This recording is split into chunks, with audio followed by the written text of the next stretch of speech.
Speakerine première. Et un silence partout, ça tourne au son.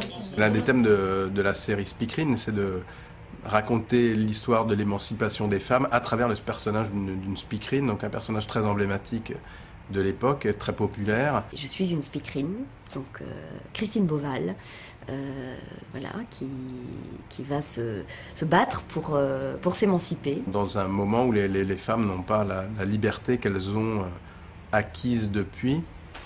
Je les ai vus s'embrasser au café. T'es sûr?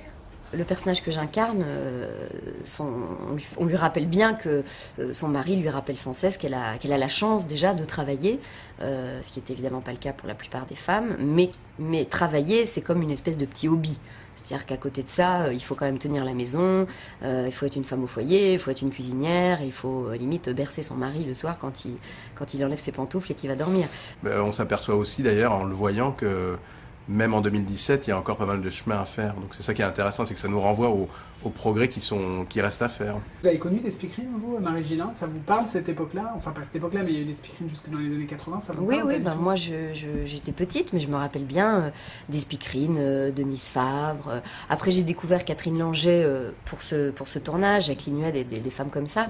Mais je me souviens très bien de ce moment où on se sentait orphelin de ne plus voir ces femmes à l'écran et d'être devant ces programmes totalement impersonnels. Si j'étais directeur de chaîne, je remettrais des speakerines ou des speakers.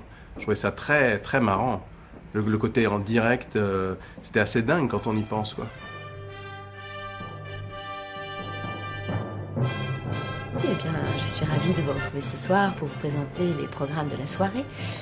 Je vous souhaite une très bonne soirée et à demain pour les prochains programmes.